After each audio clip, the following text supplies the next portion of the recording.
Welcome back to the Audrey series. So we've talked a lot about authenticity, we've talked about feminism, we've even talked about Beyonce, as we should. Everyone should be talking about Beyonce. But I also wanted to talk about the limitations of this project. And as opposed to the feminism video, where I was listening to a lot of Destiny's Child, I wrote this video while listening to Neil Young, so I will apologize if it seems more solemn or Canadian than my other videos. I've made my fair share of essentialist, perhaps, and universal claims in the Audrey series, so I wanted to acknowledge the limitations of the scope of the project, my own limitations as well as Cecily's limitations. I've talked a lot about the internet, and I've talked a lot about women in the internet, and comedy, and women and the internet, and here's the thing. I am a straight, white, highly educated, upper middle class woman.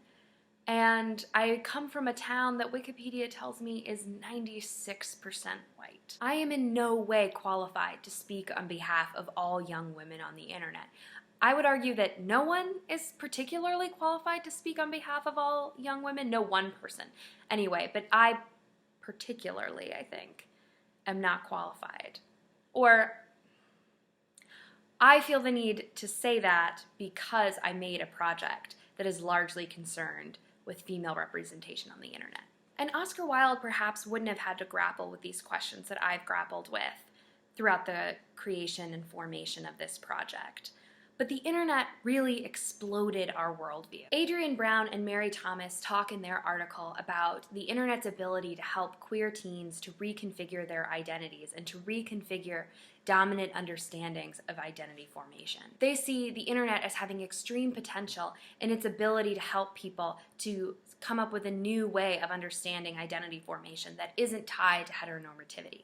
So basically, you could be the only queer person in your town that you know of, but the internet lets you see that you aren't the only queer person in the world. That's certainly the ideal, but as Brown and Thomas point out, they found in their examinations of queer teens' use of MySpace that queer teens were actually using the tools of heteronormativity in order to explore their own queer identities. So the tools of heteronormativity are so pervasive in self-definition that these queer teens didn't know another way to self-define without using them. And Brown and Thomas focus particularly on queer women sexualizing themselves on MySpace. I've talked before about how the internet is this tool for women to be in control of their own sexualization, finally, and to be in control of their own commodification. But as Brown and Thomas show us, the internet is still limited by the ideals of white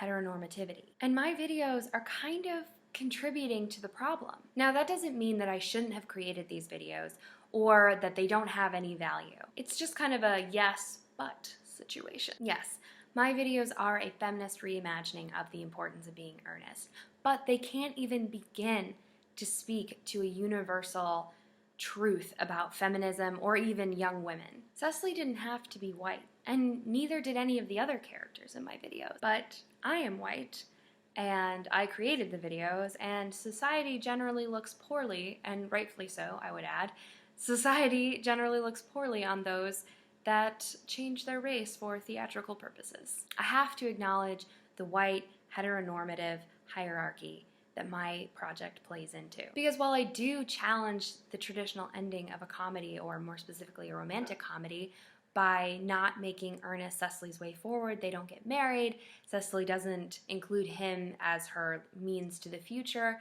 I can't really say that I'm upending heteronormative hierarchies. My project validates a faction of femininity that's easy to disregard or to criticize. And I'm really proud of that. But no project is without its limitations, and I thought it was important that I acknowledge mine.